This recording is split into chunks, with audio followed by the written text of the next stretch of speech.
और उनकी पत्नी सुजाता की चमचमाती महंगी कार बंगाल की एक पुरानी बस्ती की सुनसान गली में एक बेरौनक से पुराने मकान के बाहर आकर रुकती है। सुजाता, ये तुम मुझे किस जगह लेकर आई हो? ये तो कोई गरीबों की बस्ती लगती है, यहाँ ऐसा क्या है? हीराचंद के कुछ भी समझ में नहीं आ रहा था कि सुजाता उसे ऐसी अजीब सी जगह क्यों लाई है, जिस मकान में दिन में भी अंधेरा दिख रहा था और धुआं उठ रहा था। आप मेरे साथ अंदर चलिए, सब समझ जाएंगे। यहाँ हमारी हर समस्या का समाधान मिलेगा।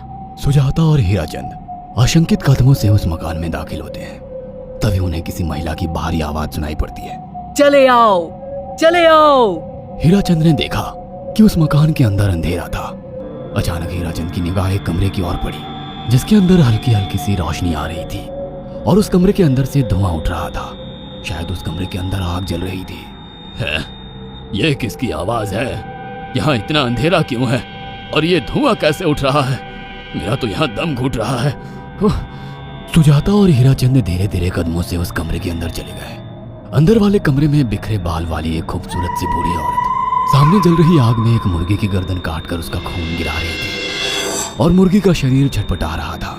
ये देखकर सुजाता को उबकाई आने लगी। हीराचंद ने सुजाता की ओर देखकर कहा, तुम ही मुझे यहाँ लेकर आई हो और खुद ही घबरा रही हो।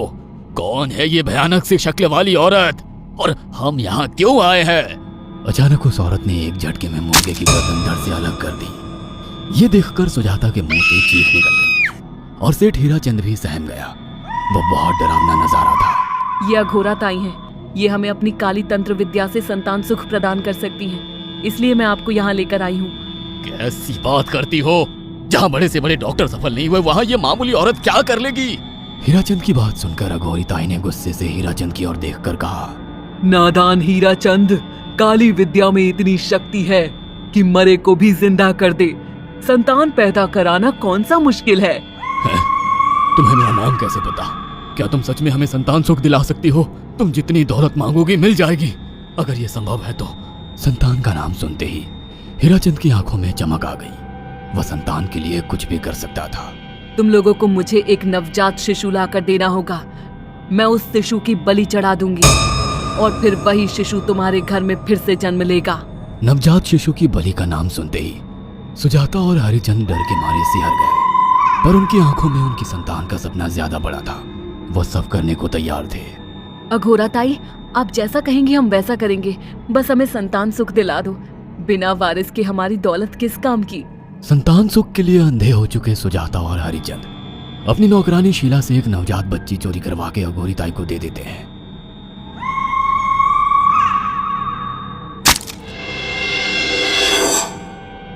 उस शिशु की बलि से सुजाता गर्भवती हो जाती है। देखा आपने अघोरा की तंत्र शक्ति? मुझे उस पर पूरा भरोसा था। चलो चलकर उन्हें धन्यवाद कहते हैं। हीराचंद और सुजाता अघोरा ताई के पास पहुंचते हैं। वो दोनों बहुत खुश थे और अघोरा पर उन्हें अंधविश्वास हो गया था। अघोरा ताई, आप महान तंत्रिका है। आपने वो चमत्कार कर दिखाया जो बड़े बड़े डॉक्टर नहीं कर सके। ये काली विद्या है बेटा। अगर तुम दोनों चाहो तो मैं इस विद्या से तुम दोनों को हमेशा के लिए जवान बना सकती हूँ। क्या सच में ऐसा संभव है? हाँ बिल्कुल, पर इसके लिए तुम्हें जवान लड़के और लड़कियों की बलि चढ़ानी होगी। तुम उन्हें यहाँ तक लाओ, बाकी मैं देख लूंगी। जवान रहने की लालच में अंधे सुजाता और हरिचंद एक अनाथ आश्रमों से हर रोज एक लड़की या लड़के को गोद लेने के बहाने अघोरी के पास बलि चढ़ाने ले जाने लगे।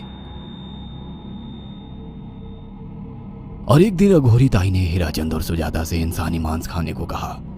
पूरी तरह से इंसान से हैवान बन चुके अब वो दोनों इंसानी मांस खाने के लिए तैयार भी हो गए। ये गर्म खून और मांस खाकर तुम लोगों की उम्र भी बढ़ जाएगी। खाओ इसे। हाँ, सच में ये इंसानी मांस बड़ा स्वादिष्ट है। अघोरा ने अपनी बातों में फंसाकर सुजाता और हरिचंद को नरभक्षी बना दिया था। वो तीनों हर दिन बलि चढ़ाकर खून पीकर मांस खाने लगे। नौकरानी शीला भी नए शिकार लाने में उनकी मदद करती थी, मगर एक दिन शीला को शिकार नहीं मिला। मेम साहब, आज एक भी शिकार हाथ नहीं लगा और मैं बहुत थक गई हूँ और घर जाकर थोड़ा आराम करना चाहती हूँ।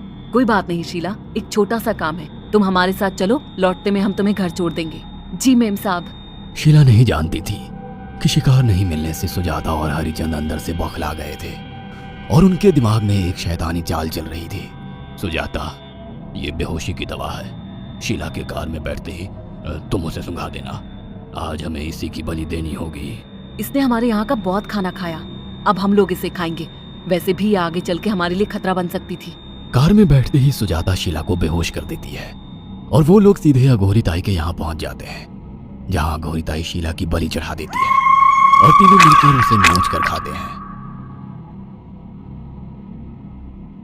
अघोरी ताई, हमको बलि चढ़ाते हुए पूरा 1 साल हो गया है। हमारा बेटा भी साल भर का हो चुका है। अब और कितनी बलि देनी होगी? बस एक आखिरी क्रिया और बची है, उसके बाद तुम दोनों हमेशा के लिए जवान हो जाओगे। कैसी क्रिया अघोरा ताई? 3 दिन बाद सूर्य ग्रहण है। हमें पास के घने जंगल में एक विशेष क्रिया करनी होगी। उसके बाद तुम लोग कभी बूढ़े नहीं होगे।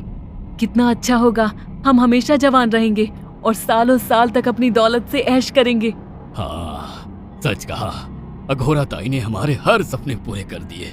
3 दिन बाद बंगाल के बियाबान जंगल में कोहरे और ओस से भीगे पेड़ों के बीच एक घने बरगद की बेलों पर कटे इंसानी सिर लटक रहे थे, जिसमें से खून टपक रहा था। काले जादू का सामान भी रखा था।